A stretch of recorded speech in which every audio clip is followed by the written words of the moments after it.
Desgraciadamente vemos en las noticias muy a menudo hechos de sangre o asesinatos y escuchamos cuando son acusados de cargos de asesinato en primer e en segundo grado.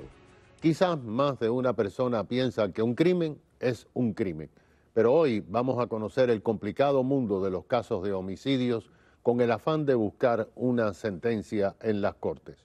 Hoy tenemos para ello a un experto con más de 37 años de experiencia en los cuerpos de policía, capitán retirado de la División de Investigaciones Criminales en la ciudad de Miami Gardens y de la ciudad de Miami. Capitán José Granado, bienvenido, capitán.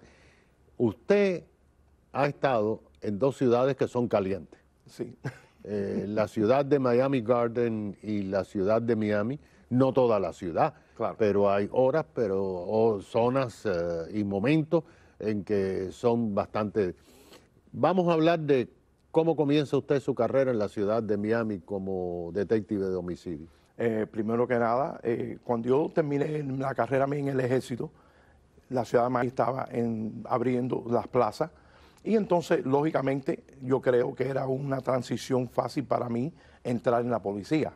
Y como siempre me gustaba el aspecto de trabajar en los casos violentos, los casos más graves que hay, para poder darle un tipo de contesta o respuesta o alivio a familias y también poder hablar por la persona que ya no puede hablar por sí mismo. Y entonces eso yo creo que para mí fue la entrada en el departamento de homicidio. En homicidios se produce un crimen. Lo primero que llega allí es el patrullero que esté más cerca, después piden asistencia. ¿Cuándo llega usted? Bueno, como todos los casos son individuales, la violencia existe. Cuando llega el primer patrullero a la escena, lo primero que tiene que hacer es lo que ellos le dicen que es officer safety, o sea, que el oficial y todo el mundo alrededor esté seguro que la persona que está haciendo los crímenes no está ahí.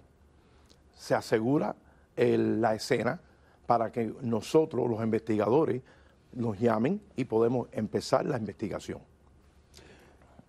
Allí se dice cada vez, y por ejemplo, usted sabe que yo como alcalde pues estuve en muchas áreas de crímenes. Hay una cinta amarilla y dice no se puede pasar, nadie puede pasar excepto usted y sus compañeros porque se contamina la escena. Exacto. ¿Qué cosa es eso? Bueno, eso es parte del protocolo de la investigación. Siempre se deduce que cuando hay un crimen que acaba de ocurrir, la persona que llama a la policía 911, uno ya tiene que estar pensando de que ya esa escena está contaminada. ¿Por qué? Porque hay una persona que estuvo ahí en el momento, llamó y ya no está ahí. Entonces nosotros el deber es extender esa escena lo más posible amplia para nosotros poder empezar la investigación, porque tan pronto nosotros dejamos que ya, o que decimos nosotros, ya estamos listos para abrir la escena, nosotros no podemos regresar a volver a coger evidencia. Entonces es imprescindible que nosotros mantengamos ese tipo de control sobre, y yo sé que a veces las comunidades se ponen un poquitico agitadas. Agitadas, porque el cadáver está horas y horas ahí. Exacto. Tirado. Desafortunadamente, el protocolo es que tenemos que llamar el médico forense, tenemos que hacer las investigaciones en la escena, tenemos que coger los datos para entonces nosotros hacer la investigación de nosotros. Porque el médico forense viene y hace una investigación física del cadáver en el momento. Y determina cómo murió, cuándo murió, cuáles fueron los efectos. Tiene una idea y entonces en la autopsia es cuando ellos pueden decir exactamente qué fue el acto que causó la muerte.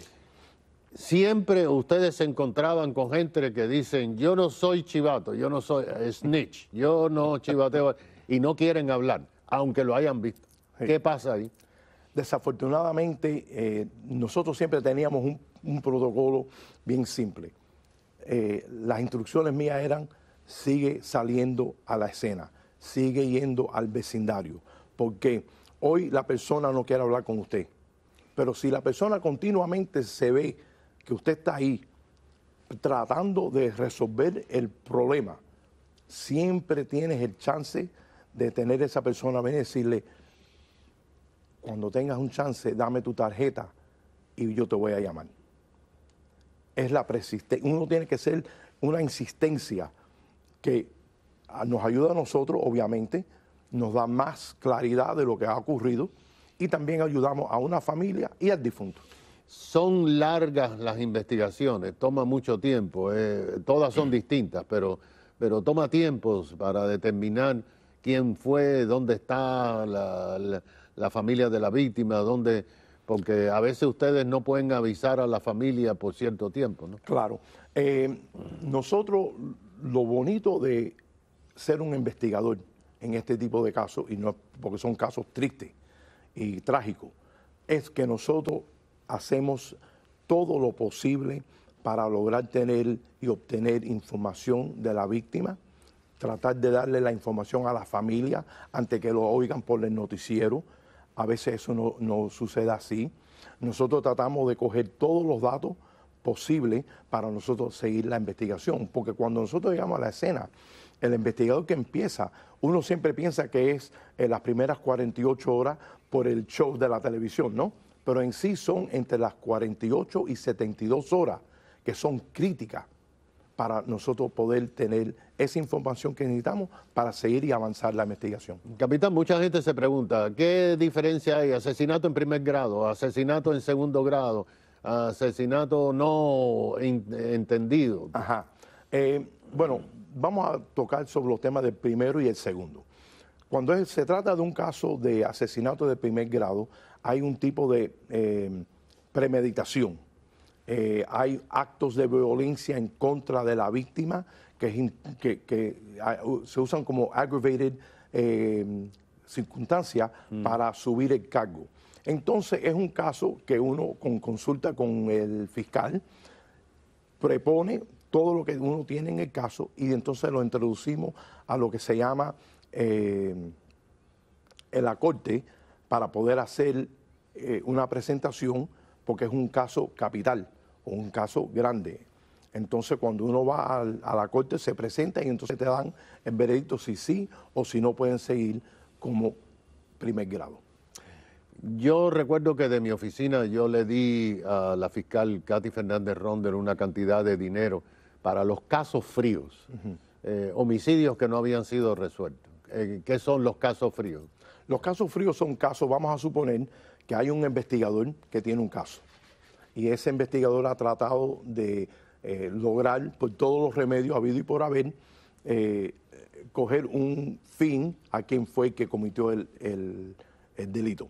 Bueno, ¿qué sucede? A través de los tiempos la ciencia ha avanzado muchísimo y entonces los casos vamos a suponer, de los 80, de los 70, ahora son más fáciles si tienen la evidencia poder seguir para adelante. Cuando ya el oficial ese que estaba encargado de ese caso ya no está ahí, hay una división de investigadores que nada más que se dedican a explorar y a mirar qué es lo que están haciendo para lograr tener una fin positivo en ese caso.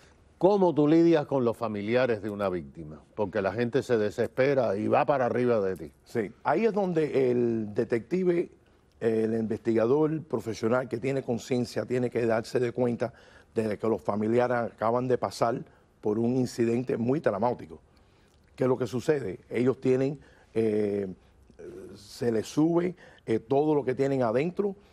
Ahora es cuando el policía, el oficial, el investigador tiene que estar más calmado y tratar de presentar a la persona, a la familia, lo que ha ocurrido y lo que uno va a hacer para que ellos puedan sentirse con alivio de que la investigación va a proceder sin ningún problema. Y siempre mantener la familia con aviso de lo que se está haciendo.